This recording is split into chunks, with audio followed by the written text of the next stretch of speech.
Hello everyone, and welcome back to NL 582, Modeling and Control of Electric Machines and Drives.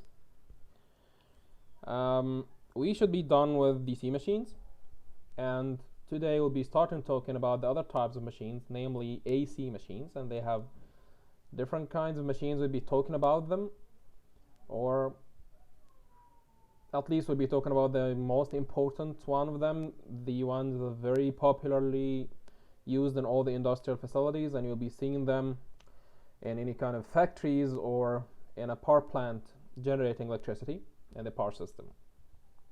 But before jumping into this, I want to make sure you just remember what we talked about in DC machines, because we'll be building on these principles when we're talking about the AC machines.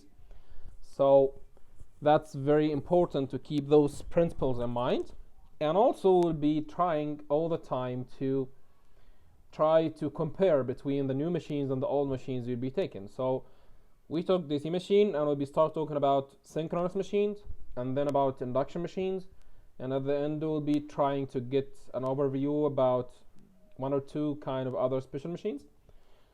So it's very important not to get confused, and this will be mainly by comparing each and every information you get about a certain type of machine with the other types of machines you've been talking about. Okay, so as a summary for the DC machines, I'll be saying this. Okay, we have been talking about DC machines, okay, and like any other kind of machines, the DC machines has two members, the stator, and this holds the field winding, so we call it the field member, and the rotor, which is the rotating part of the machine, and it holds the armature winding, so we call it the armature member, or just the armature. And we just talked about what we call by the armature. The armature is basically the member where the electric part of the energy conversion happens. Okay, and the DC machines can be dealt as either a motor or a generator, depending on what you're trying to do with the machine. Okay, so how to work as a motor? So let's talk about the theory of operation of this kind of a machine. Okay, so if it is a motor, so we'll basically voltage source, and it's not any kind of source, so the DC source, okay, is applied to the field winding to produce magnetic field. Okay, and why? Because we know that the magnetic field is our medium for energy conversion, so we need magnetic field inside the machine before anything else. Okay, and then DC voltage is applied to the armature winding. That happens through the brushes and the commutator, as we said before.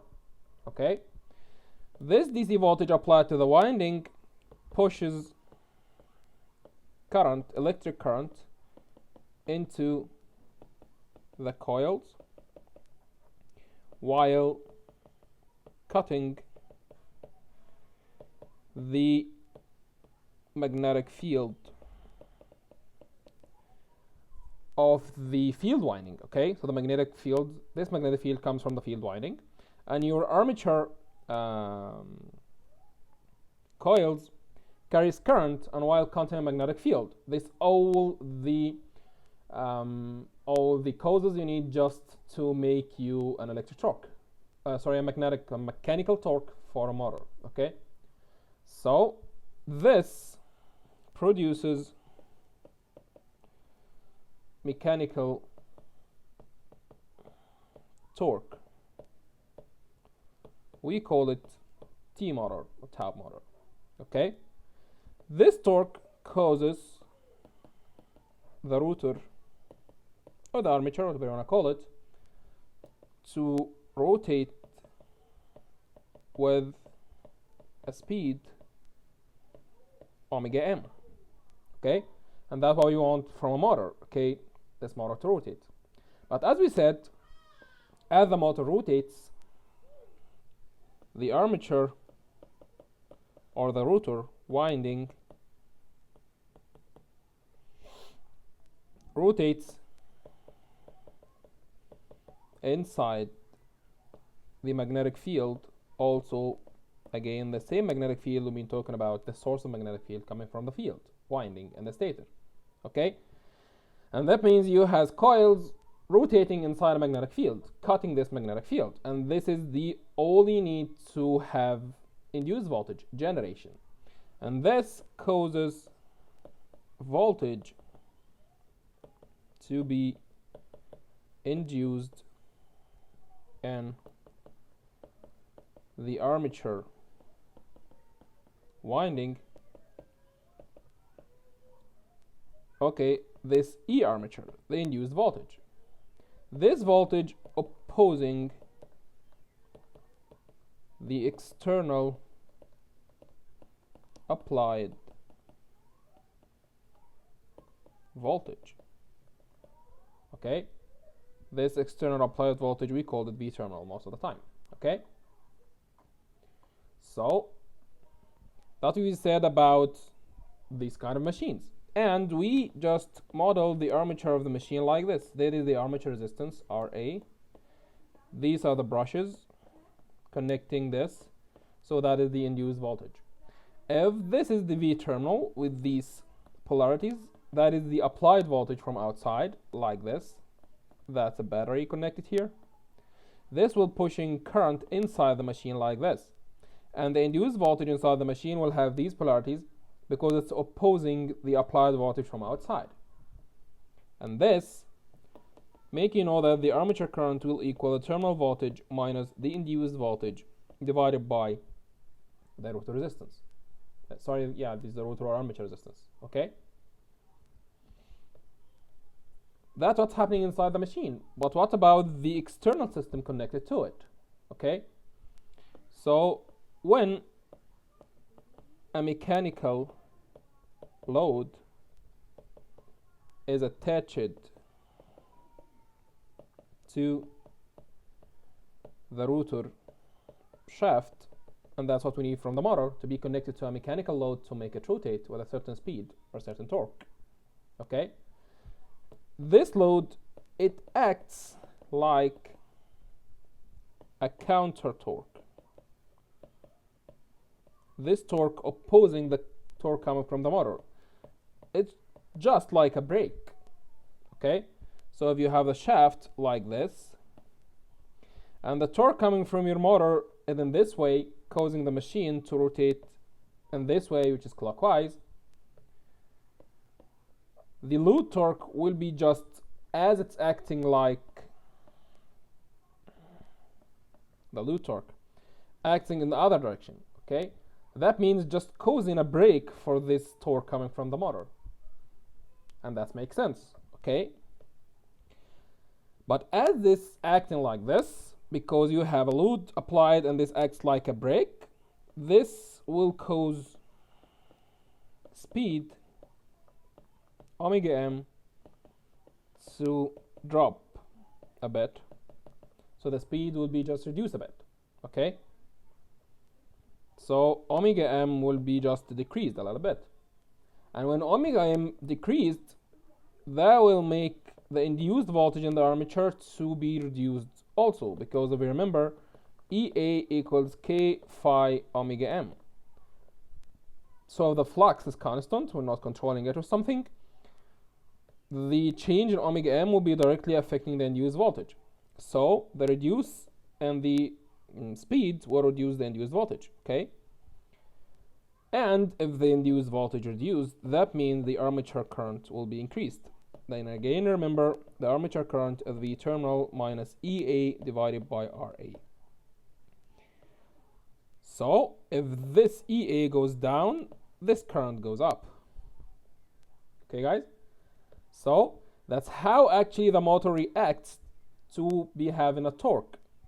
If the load torque increases, that would be resulting in an increase in the motor developed torque, because the motor has to develop torque to be just equal to the load torque and actually a little bit higher than the load torque, because it also has to account for the friction and windage, the friction and the inertia.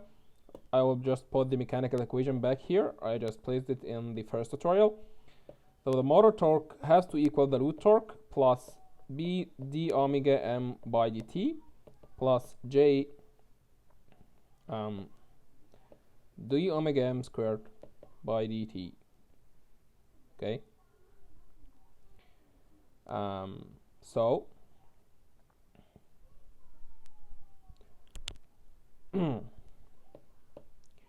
so those guys, no, I'm sorry, it's not like that.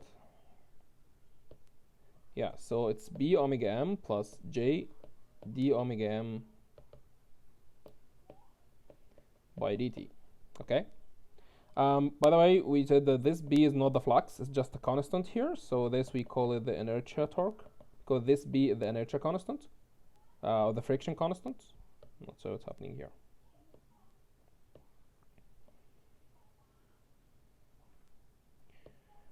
This is the friction torque, by B is the friction constant, and J d omega by dt is the inertia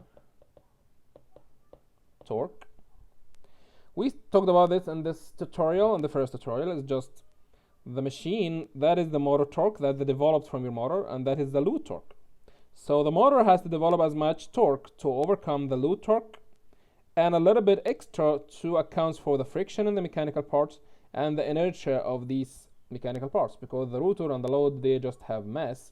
And you know, if you're on your physics courses, that any body that has a mass would require some extra torque to push it from being stationary to start moving. Okay, so that's why it just depends on the differentiation of the speed, not the speed itself.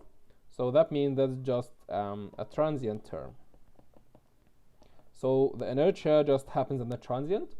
Just when the motor starts, it was just fixed, it's stationary, it's trying to move. Once this is just the machine just reaches the steady state speed, you will not find this term anymore, because the speed is not changing, so d omega by dt will be 0. But there will be the load torque all the time and some friction torque. Okay, and we said just those two terms, the friction torque and the inertia torque, is not as much. So if they are not given in any problem, that means we are just ignoring them. Okay, so back, if the load torque increases, that means you have to increase, so the motor have to increase its developed torque, so just accommodate this increase in the load. Okay, so that is what's happening here. It is just when the load torque increases, the motor torque has to increase. Okay, and that's all the problem we've been talking about. So the motor torque will be increasing, and we said this, if the load torque increases, that means while the speed will go down, and while the speed goes down, the induced voltage on the armature will go down, and this will cause your armature current to increase. Okay, so if I asked you what happens if the load attached to a motor increases, you have to just have this in your mind all the time. That means the torque out of the motor will be increasing, and this will be translated into increase in the current draws from the supply, so the armature will draw more current, and that makes sense, because more load on the motor means you have to develop more mechanical power for this load, and that means you have to just get more electric power from the source, and that's translated into an increase in the current that the motor is taking. Okay, and this will be resulting in a decrease in the motor speed, because this load just applied to the shaft is acting like a brake, so your speed will be just going down a bit. Okay, everything is vice versa. If the load torque decreases, that means your counter torque on the shaft will decrease, so the motor torque will be decreased because the load is just decreased. Okay, and this will make the speed to go up because it's less brake on the shaft, and this will increase the induced voltage in the armature, and this will reduce the armature current. Okay, guys? Sounds good. So that was talking about the motor mode. But what about the generator mode? Again, I'm just summarizing what we said because it's just will help us a lot. Okay, so in a generator we applying external torque to rotate the rotor, which is the armature here, by force. So we are forcing the rotor to rotate. Okay, and while the rotor rotates, okay, the armature winding, which is the rotor winding here, will rotate, cutting the magnetic field produced by applying voltage, or let me say DC voltage to keep it in just on track, to field winding, which is on the stator here. Okay, so you have to apply the voltage to the stator winding to create the field, and also apply external torque to rotate the armature or the rotor inside this magnetic field. Okay, and now you will just have induced voltage on the armature winding. Okay guys, that is EA. Okay, if this generated voltage is applied to external electric load, mainly resistance of the load, current will be moving from the armature to the load. Okay guys, so again that means you have current passing through winding, and this winding just cut a magnetic field. Okay, this will produce torque inside the machine opposing the external applied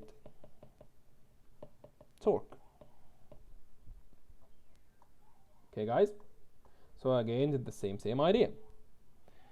We are just modeling the armature like this. That is the armature resistance, and that is the induced voltage inside the machine, and now that is your primary source here, because it's a generator generating electricity, and you're applying here an external load, just a resistance like that. That is our load, and that means the current will go out from the armature to the load like this.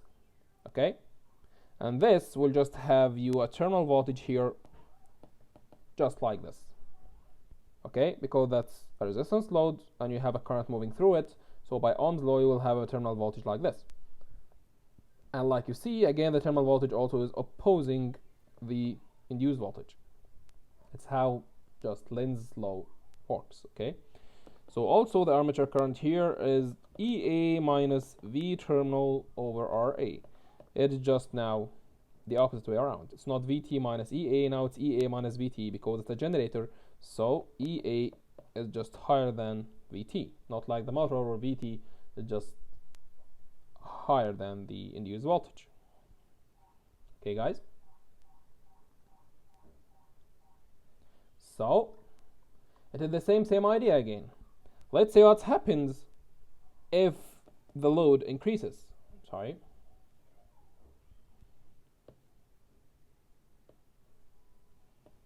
So if load increases,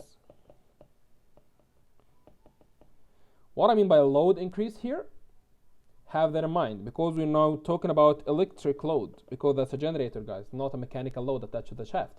This load here is just this resistance applied here, our load. Okay, but it's a definition. When I say the load increases, that means the armature current increases, and that is define this the arm of the load, the rotor, the load resistance decreasing. Okay, so do not translate it and say the load of the generator increases. That does not mean that the resistance of the load goes up. No, it's the opposite way. That means the resistance of the load goes down, because you know from Ohm's law, if the resistance goes down, the current goes up for a certain voltage. Okay, so if I asked you what happens when the load increases on the generator, you translate it in your mind. That means the resistance of the load decreases, not increases. Okay, because that's why the current goes up. The current goes to the load, which is the armature current here, goes up. Okay, guys? So if the load increases, that means the resistance of the load decreases. That means the armature current will increase. Okay? And if you remember, that means if the armature current goes up, that means the torque inside the machine will increase, because if you remember, the torque equals K phi I armature. Okay? And this is the counter torque, remember? So now we are talking about a generator, so that is the external load, T external, applied like this, causing the machine to just rotate like this and clockwise, for example. Okay? The internal torque of the machine, or the motor torque, will be acting in a counterwise like this. So if this counter torque increases by the increase of the load, so the brake, because it's just acting in a counter way or opposing to the external applied torque, so it's acting like a brake. Okay, so that means more brake, and that means the speed of the generator will just go down a bit. Okay, guys, so again, that's why you just look if you have a DC generator in the lab and you try to increase the load. That means you're reducing the resistance of the load, so more current will go through it. You'll just notice like this. You will notice that the machine speed will start to drop down a bit. Okay, and why that's happening? Refer back to the torque speed characteristics of the DC machine we've just derived before for different connections. Okay, if you refer back to this, you will see what we are talking about here. Okay, guys, that's what's happening with torque speed characteristics. If the torque goes up, the speed goes down in DC machine, and that's a characteristic of DC machine. Most of the machines are like this. Okay, but that is something they will be discussing more when you're trying to just get around other kind of machines. Okay, guys, so I hope this was a good refreshment for memory about the theory of operation of the DC machines in both the motor mode and generator mode, and also to understand what happens if the load of the machine changes. If it is a motor, the load means it's a mechanical load, whatever you're attaching to the shaft of the motor to be rotating with it. If it is a fan, a pump, a traction load like an elevator or a car or whatever it is. Okay, and of a generator, let's see what you're talking about if the load changes, and now for a generator the load is basically an electric load. That means resistance, R loads, because we're talking about a DC machine, guys, so the load is basically resistive here. So we've also talked about what happens if the load just changes like this. Okay, so that means if the load increases, that means the resistance of the load goes down, so the generator will push more current out, and again that makes sense because more load here, and remember the load here is the output power we're talking about, and because it's a generator, so the output power is the electric power. So more load means you have to generate more electricity, and that's translated into more current going out of the machine. Okay, and that will cause more counter torque, and that will causing the speed to drop, because that is the torque speed characteristics of DC machines. Okay, guys, so that was necessary because when we start talking about any other kind of machines, it's good to keep in mind those principles we have just learned from the previous machines. Okay, so we jump to the other kind of machines, and that should be much easier now because we know the first principles. We'll be talking about the more common AC machines. So rather than having DC machines working with DC sources, we're not fine often because, you know, our public grid is just working all in AC voltages. mainly three-phase AC voltages. Okay, so we just had our talk about DC machines as a foundation to understand the more commonly used AC machines. Okay, the AC machines we'll be talking about, they are just so much wide variety of types, but we are most concerned about two very important of them. Okay, the synchronous machine and the induction machines. So they are both AC machines, but they are just different in the theory of operation and a little bit different in the construction also. But they are just both machines. They can work as motors or generators. Both of them, like DC machine, can work as a motor or as a generator. Okay, but with synchronous machines, we are more concerned in the generator mode. Okay, the synchronous generator is the typical generator you can find in any power plant that's generating electricity in the grid.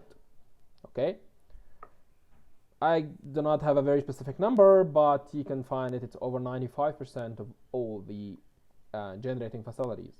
Okay, the only place you can find another types of generators, mainly you'll find it with wind turbines. Well, they're using double effect induction generators, specific type of induction machines, working with this wind turbines for good reasons. Actually, we may be talking about them at the end when you're talking about the induction machines. But typically, the synchronous generators, so the synchronous machine will work as a generator mode, the generator of action you'll be seeing at any generating facility. While the induction machine will be more concerned about the motor mode, because the induction motor, or typically the three-phase induction motors, is the workhorse of industry. You'll be seeing them in any kind of industrial facilities you can ever imagine. So you'll be dealing with induction machines all the time. So most of the course of the remaining time of this term will be talking about those two guys.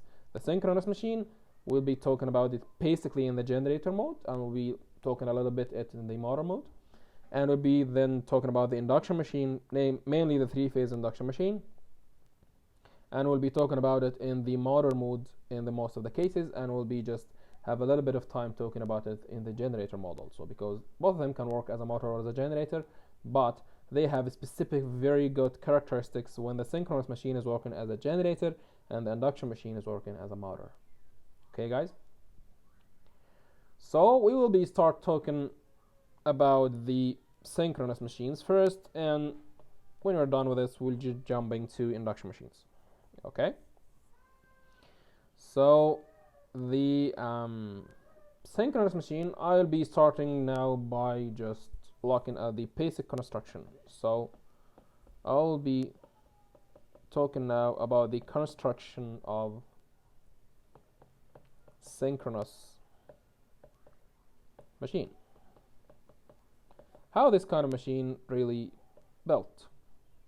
Okay, so recall all the principles we'll be talking about in these C machines code. Again, that is why we did it. Again, any kind of a machine will be having a stator and a rotor. The stator is the stationary part, and the rotor is the rotating part. Okay, again, they are just two cylinders sharing the same axis. Okay, and the outer is the stator and the inner is the rotor, like this. Okay, so the rotating part here, the rotor, which is the one just rotates around its axis like this, just like the DC machine. So it has a stator and a rotor. Okay, but it's not much like DC machine. They have differences here.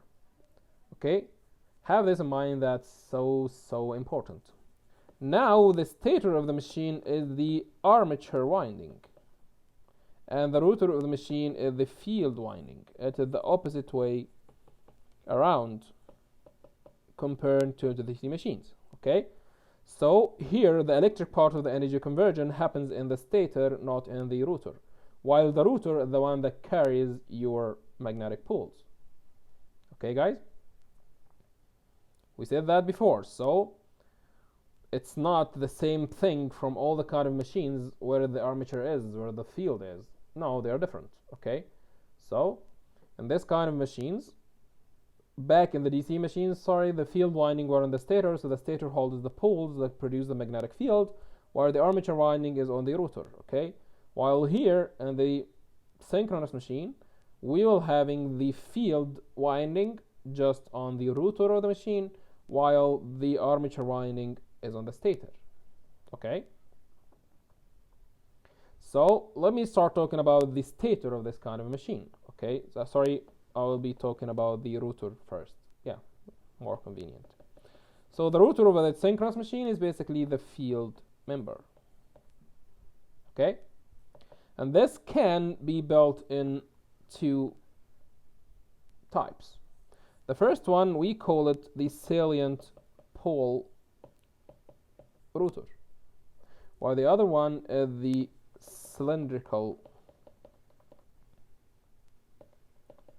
rotor. Okay, so the rotor of this machine can be built in two types. That means you will be having two types of synchronous machines. One we call the salient pole synchronous machine, and the other is the cylindrical rotor synchronous machines. Okay, both of them work with the same theory of operation. There is no much difference between them of how to understand how they work or how they generate the voltage and all that stuff, but there are two different types in terms of construction, and I will be just dealing with both of them now. Okay, guys, so I'll start talking by starting to talk about the salient pole rotor. Okay, let me try to grab you a photo here, because it will be acting much better. Okay, so that's a photograph for the rotor of the salient pole type. Okay, guys, so as you see here, again, that is the shaft of the machine. Sorry, so this is the shaft. Okay, because again you have a shaft for everything. Okay, and here is your rotor core, so you have a cylinder here, and this is your rotor core. Okay, guys, and here is your poles like this. So this guy here is a pole, so each one of those is a pole. So like here you have that's a pole, that's a pole, and that's a pole. So there are different poles. Okay, how they are built? So the pole, or let me say the salient pole, you will just have a piece of steel or iron. Again, we said we need to have a steel or iron because they are magnetic materials. The magnetic field likes to pass more through them compared to other materials. Okay, so we are just having they're all made of steel or iron to make it better for the magnetic field, and you have higher flux density in the machine. Okay, and what you get this piece of iron or piece of steel like this, you can now just wrap your coil around it. Okay, because we are just making an electromagnet, we need a pole. That means that's an electromagnet used to just produce magnetic field. Okay, and if you pass electricity or current into this pole, it will start acting like a magnet like this and just produce a magnetic field around it. Say that's a north pole and this will be a south pole like that. Okay, but we're not leaving it like this. After we just place the coil on this steel or iron part of the pole, we just have it like this and apply over it what we call, again, that's a steel iron, that's a steel or iron pole face. We call it a pole face. Okay, we just attach it to this with the bullets or something to fix it. Why? That's very good. So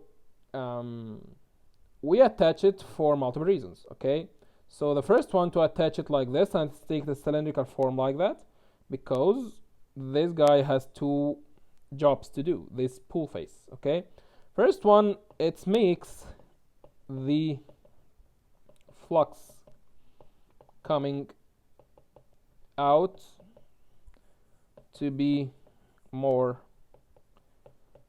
uniform. Okay, guys, it just helps to guide the magnetic field lines while they going out like this.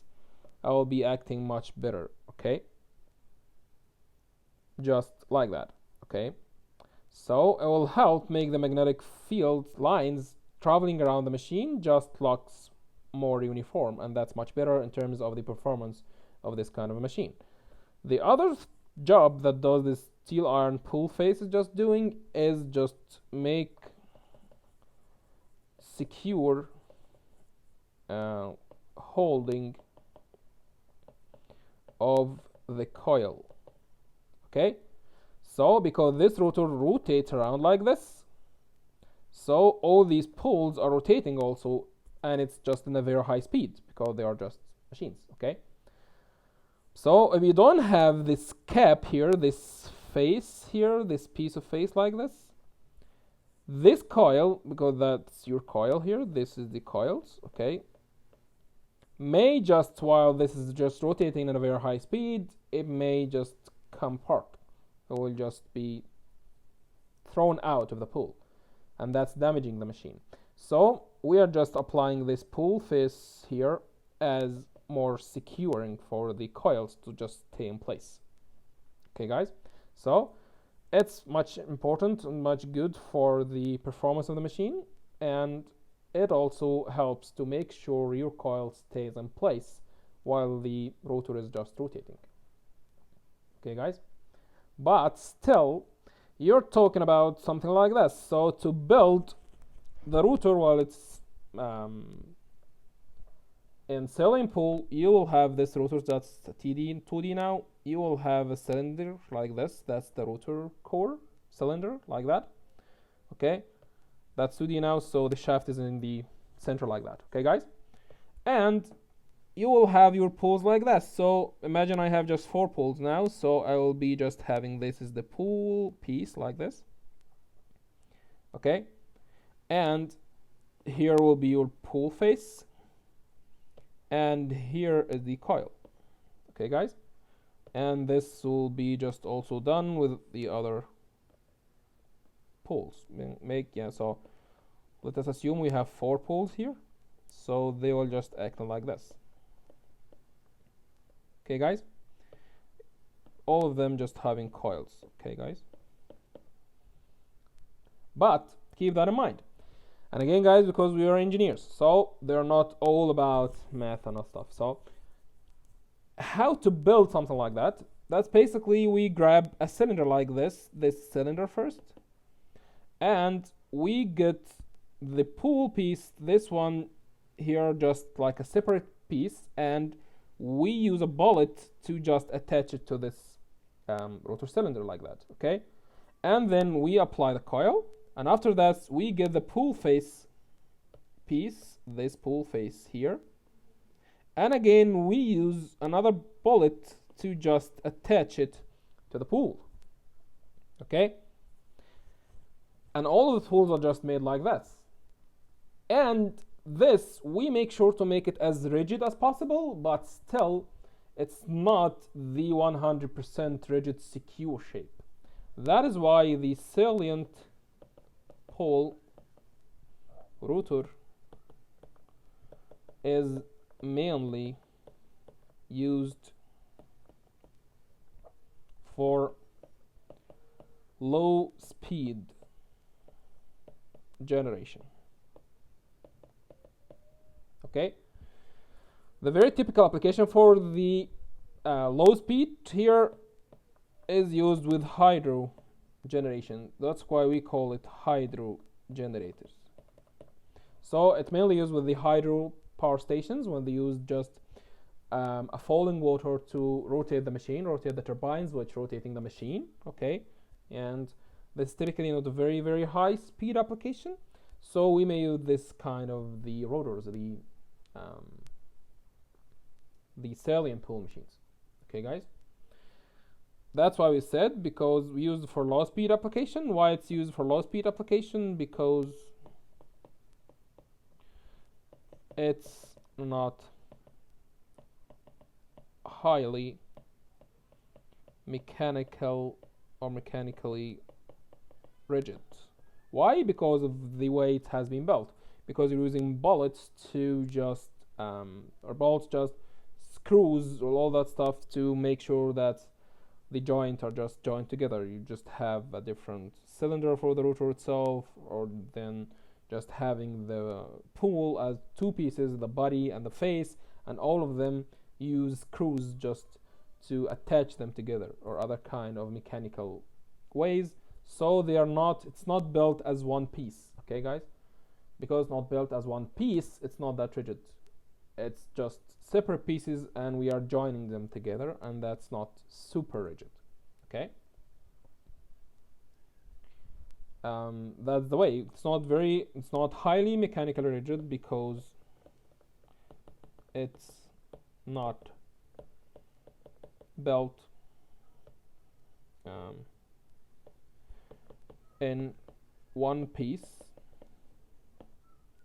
rather it as separate pieces joined together. Okay guys, so that is the very first shape of the router of this kind of a machine. Okay, and again, that is the whole point of this. They are just holding pools, so you have one of them is north pole and the other one is a south, north and a south, north and a south, and just keep going like that. So this is your magnetic field. This is where the magnetic field comes from. It's the same idea in the stator of a DC machine. If you remember, the stator of a DC machine, they're the ones just carrying the poles like this and creating magnetic field. But here in synchronous machine, no, the router is the one that's holding the poles and creating magnetic field. Okay guys, so this construction, the Selenium pool, okay, has pros and cons. Okay, so what are the pros and cons for this one? So for Selenium pool router, it has pros and cons. So what are the pros here for a Selenium pool? Okay, it is simple to build and assemble. Yeah, so I would just ask him, when we're saying it's not very rigid like that, why we are just building it from the first place? Don't use it. No, being able to build it like separate pieces like that and just join them together, it's much simple than building on one piece and trying to carve it around and just manipulate it to find a way to place your coils and all that stuff. Okay, so it's very simple. Get just a cylinder and just regular faces, pools, shapes and all that stuff, and just build each pool separately and then just join them together. Okay, so it's very simple to build and assemble, as each pool is built separately and then assembled together. Okay, and keep that in mind guys, simplicity makes less money, because the more simple way you're doing that means the machines and tools used for manufacturing this stuff, and also the man hour required to just work on this, will be less and requires less expertise and less technology, and that all means less money. Okay guys, so that is the good thing about it. If you want to talk about the cons of this guy, so first of all, again, it's not mechanically rigid. Again, I'm not talking that is very loose. No, it's rigid enough, but it's not very high for high speed applications.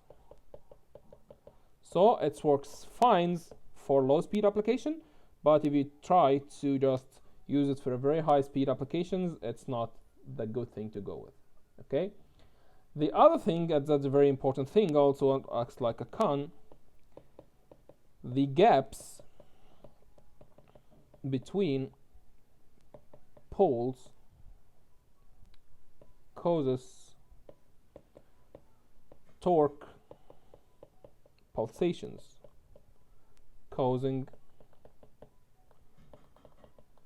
high noise and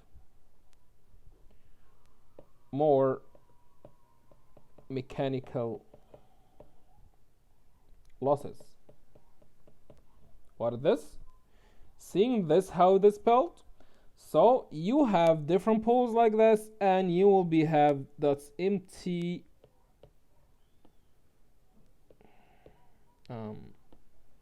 empty gaps between those poles like this. Okay, it's not a complete cylinder like what we expect. No, rather you have gaps between them. Okay, these gaps means you're not have just the north and south pole very adjacent to each other, not having. So if this is the north, you will need some time until you hit with the south, until you hit with the north, sometime with the south. So these gaps will create that your magnetic field is not so much uniform, because you will have gaps between the poles. Okay, so you can reduce it as much by making more poles as much. So if you look like this, we have more poles here, and that reduces the gaps between them as much as we can. But because they are just salient poles and we make each one of them separately and attach them, you cannot reduce this gap to zero. There's still the gap between those.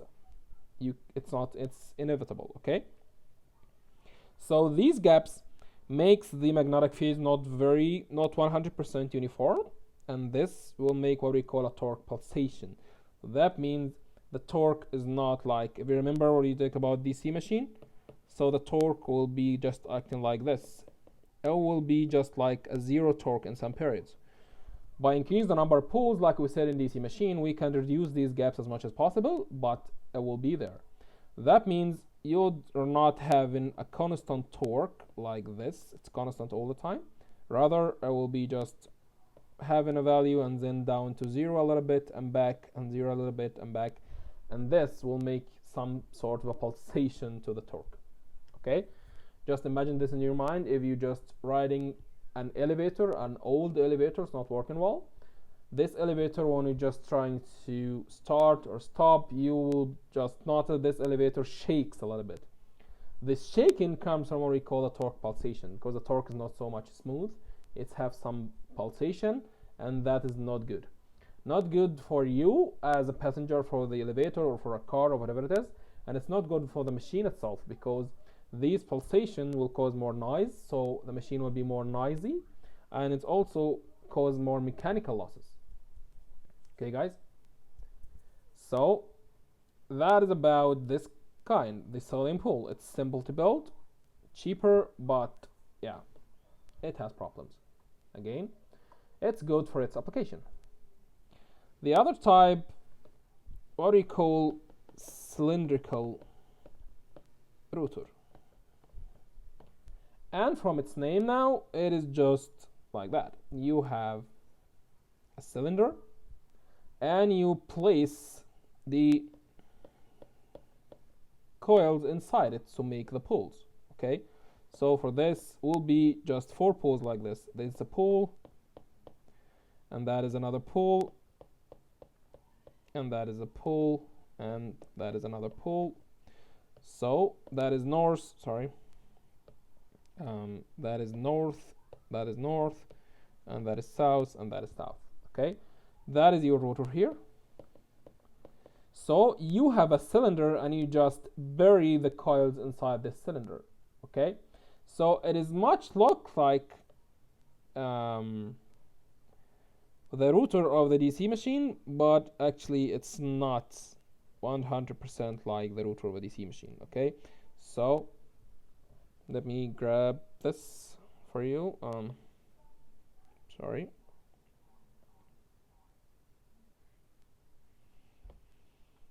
Just trying to make it smaller. Okay.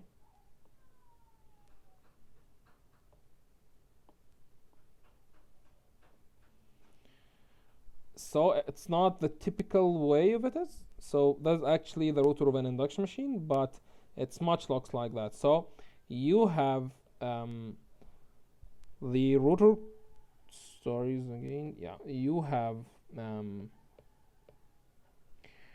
the router is just built like one cylinder like that, but you have slots inside it. So you just carve down some slots inside the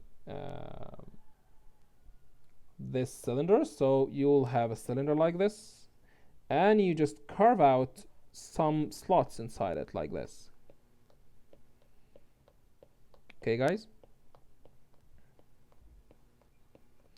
And you can just place your coils in here between those slots like this, just like what we did before in the router of the DC machine.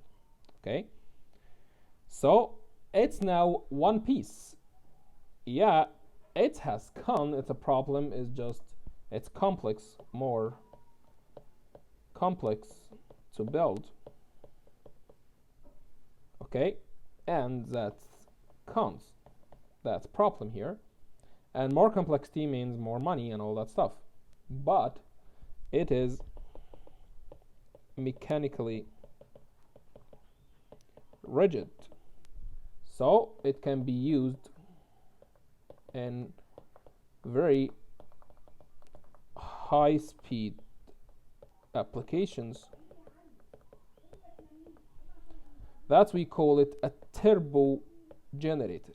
Turbo means very high speed. So the cylindrical router comes with this. Okay, so that's your pros. This guy is mechanically rigid. You can use it for high speed applications. Plus, so that is number one. Number two, for you here, it is because you don't have these gaps between the poles like you see in here. So like you see here, that is the north pole. Immediately after it you have the south pole, and then immediately after it you have the north pole. Like I said here, there is no gaps between this, so that means it's reduced torque pulsations, and that means less noise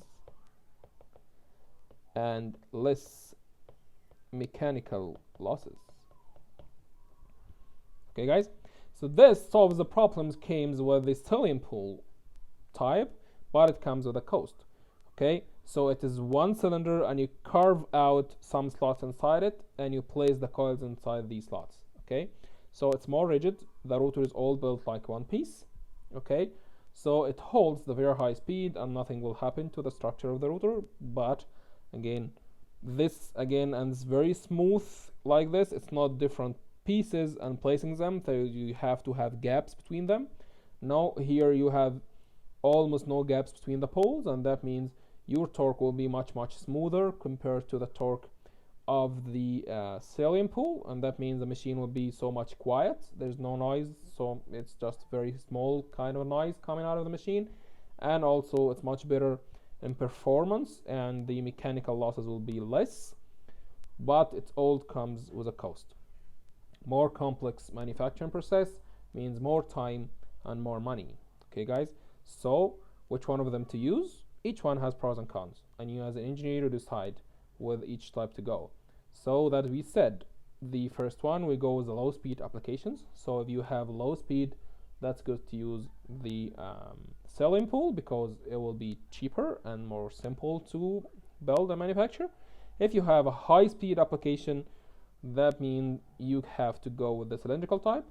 It costs more money, but it is more secure. Okay, guys, so I hope that was a good introduction about the synchronous machine and a good summary about the DC machine, and we will keep talking about synchronous machine in much detail in the coming lectures. Thanks so much for joining me today, and I will be seeing you next time.